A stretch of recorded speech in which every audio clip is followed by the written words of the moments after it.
Alors d'abord le livre d'une fille, Lorraine Fouché, J'ai rendez-vous avec toi, mon père de l'intérieur. Et Fouché, évidemment, pour les plus jeunes générations. Vous le dites d'ailleurs très joliment à un moment de votre livre. Vous dites, pendant un moment, quand vous réserviez au restaurant, vous disiez Lorraine Fouché, et les serveurs ou les maîtres d'hôtel vous disaient comme le ministre. Et puis maintenant, on ne vous le dit plus, sauf une fois, vous êtes tombé sur un vieux qui vous l'a dit. Récemment, vous avez été tout ému. Christian Fouché, grande figure du gaullisme, ministre de l'Éducation nationale en mai 68. Et puis, voilà.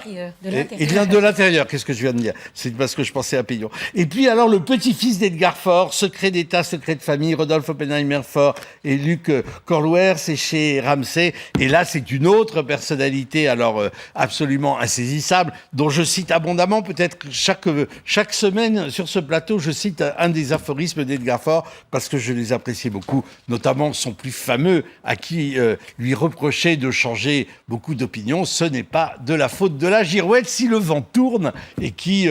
en fait un personnage extrêmement opportuniste qu'il était beaucoup moins qu'en apparence, mais on va en reparler. Lorraine Fouché, c'est en effet un grand personnage très proche du général de Gaulle, en qui de Gaulle avait confiance, et il n'était pas si nombreux que ça, et à qui, du coup, de la guerre à la guerre d'Algérie et aux événements de 68, qui s'est retrouvé extrêmement proche, finalement, du général. C'est vrai. Il est parti le 17 juin 40.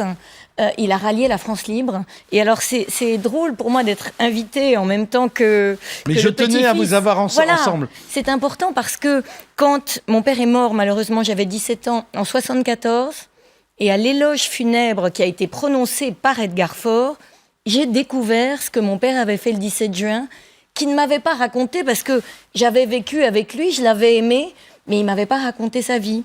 Et le 17 juin, bel aphorisme d'Edgar Faure, il a dit « Fouché est devenu le premier compagnon d'un chef qu'il ne savait pas qu'il allait rejoindre, et il a répondu à un appel qui n'avait pas encore été lancé. » C'est-à-dire que le 17 juin, il était pilote sur une base en Gironde, et il a entendu que donc, le maréchal Pétain demandait l'armistice. Il s'est caché dans un avion, il a rallié Londres, il a lu le 18 juin dans un train, dans le journal, l'appel de la BBC, et le lendemain, il s'est rendu devant le petit bureau où le général était, et il s'est mis à son service, il est devenu son ami, donc pour la vie, jusqu'au jour de l'enterrement du général de Gaulle, où j'étais avec mon père. Je dis papa depuis ce livre. Voilà, je n'avais pas dit papa depuis 40 ans, maintenant je dis papa. Et pourquoi vous avez eu envie d'évoquer la mémoire de votre père publiquement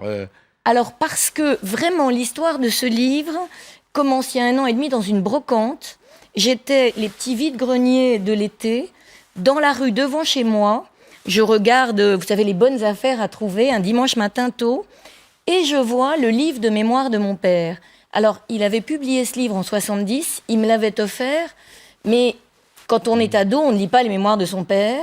Et quand il meurt, il est mort 1 mois après mon bac. Et quand on est orphelin, on ne lit pas les mémoires de son père non plus. Donc, je suis devenue médecin grâce à lui, parce que la dernière fois que je l'ai eu au téléphone, il m'a dit « Médecin, c'est le plus beau métier du monde ». Et je dis au début du livre que heureusement qu'il ne m'a pas dit mannequin, parce que les profiteroles au chocolat et les moelleux, ça aurait été fini. Mais donc, j'ai été médecin d'urgence. J'ai arrêté l'année de mes 40 ans parce que je me suis trouvée rédiger le certificat de décès de Marguerite Duras. Et j'étais dans cette pièce et je me suis dit, cette très grande, toute petite dame, est allée jusqu'au bout de ses choix et de ses rêves. Moi, je veux continuer à écrire. Donc, je suis romancière. Et puis, là, donc, il y a 1 an et demi, me tombent du ciel ces mémoires. Et je me suis dit, là, bon... Il faut les lire, je les ai lus, puis je suis allée aux Archives nationales et j'ai feuilleté les agendas de mon père, les petits carnets, et puis il est mort un 11 août, et le 12 août, j'ai tourné la page, il y avait marqué de me téléphoner. Donc en fait, j'ai redécroché le téléphone. C'est très beau ça, oui. Voilà, j'ai retrouvé les paroles perdues. Vous avez eu la conversation téléphonique que la mort a interrompue, exactement, a rendu impossible. Et puis j'ai réanimé les papas des autres. Il y a quelque chose de très beau. Alors c'est aussi une question de génération, puisque c'est des figures politiques qui ont bercé mon enfance et mon adolescence, les deux. Mais c'est aussi une forme de nostalgie, l'un comme l'autre, d'un temps où la politique, comment dire, c'était peut-être une illusion. En tout cas, les politiques l'avaient transformer les choses, changer les choses par la politique. On n'était pas dans ce discrédit de la politique. On en parlera peut-être avec Soprano, qui nous a rejoint dans un moment, qui est vraiment la plaie aujourd'hui de la vie civique. Et Edgar Faure, dans ce côté absolument, furé, hein, il est passé par ici, il repassera par là. Il y a des choses absolument formidables. L'aphoriste qui le définit le mieux dans la liste que vous avez, qui est toujours un régal: j'aurais été le meilleur candidat de l'opposition, malheureusement j'étais dans la majorité. Je trouve que c'est le résumé absolu de cet homme qui s'est retrouvé donc dans le système parlementaire de la 4e République, sans arrêt charnière et sans arrêt appelé. Oui, tout à fait. Mon grand-père, donc, j'ai eu la chance d'avoir été élevé par lui dans la même maison. On partait en vacances ensemble, et il aimait bien comme ça me glisser des petits mots. Malheureusement, je ne les ai pas tous notés, parce que j'essaie de retrouver un maximum d'aphorismes. Malheureusement, il en manque toujours quelques-uns. Et par conséquent, il aimait bien comme ça jouer de camp à d'autres camps. Mais c'était pas vraiment par opportunisme. Il préférait être aux affaires pour pouvoir faire des choses, être dans le factuel, plutôt que de dénigrer automatiquement, je dirais, entre guillemets, le camp d'en face. Sur Jean-Pierre Chevènement, vous avez été le meilleur ministre de l'Éducation après moi, chronologiquement. C'est-à-dire, bon, il y avait cet humour-là, il y avait aussi la rhétorique, hein, il le disait, c'était un conteur formidable, écrivain lui aussi, puisqu'il a écrit des polars avec un pseudonyme transparent, Edgar Sandé, parce qu'il les signait Edgar en enlevant le D, et puis Sandé, il l'avait écrit à l'anglo-saxonne pour être plus crédible. En même temps, quand on relit, c'est pas qu'un livre politique, c'est un livre de souvenirs, c'est lui aussi un livre très émouvant, on s'aperçoit qu'il y a une très grande actualité de sa posture politique, parce qu'aujourd'hui, finalement, un François Hollande, comme hier un Nicolas Sarkozy, sont à la recherche d'un consensus, d'une ligne médiane, de politique d'ouverture, enfin, appelons ça comme on veut, et d'un certain point de vue, l'incarne par excellence Edgar Faure. Oui, je pense que mon grand-père était très... par rapport à la politique, il avait, même s'il travaillait 17-18 heures par jour, il gardait un certain recul qui lui permettait vraiment de se dire droite, gauche, droite, mais finalement, l'important, c'est une majorité d'idées. C'est pas uniquement de voter pour une famille politique, ce qui lui a valu l'exclusion 2 fois du Parti radical de gauche, qui était à l'époque les radicaux socialistes.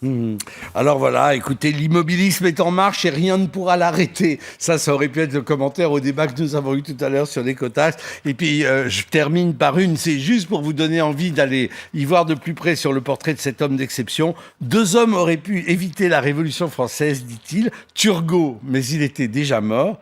Et moi, mais je n'étais pas encore né. Voilà. On comprend que le général de Gaulle, bon, il avait confiance et affection envers Christian Fouché, mais Fouché ne devait pas le faire rire autant qu'Edgar Faure. Et c'est vrai que le président de Gaulle, enfin le général de Gaulle, avait une sorte d'indulgence envers Edgar Faure, et même de confiance, hein, puisqu'il lui a quand même confié l'éducation nationale après 68, et c'était pas une mince affaire. Oui, et notamment par rapport aux problèmes qu'on rencontrait à l'époque avec la Chine, il lui avait dit, écoutez, vous allez partir dans un long voyage en Chine. Si vous réussissez à réouvrir une ambassade, évidemment, c'est moi le général de Gaulle, donc c'est moi qui aurai les lauriers. En revanche, si c'est un échec, vous devrez l'assumer. Voilà, c'est un beau résumé. Edgar Faure, secret d'État, secret de famille. Rodolphe Oppenheimer Faure, c'est chez Ramsay. Lorraine Fouché, j'ai rendez-vous avec toi, mon père de l'intérieur, joli sous-titre. Et c'est chez Héloïse d'Ormesson. Merci à tous les deux. Et puis un 3e livre maintenant, ça va être Soprano.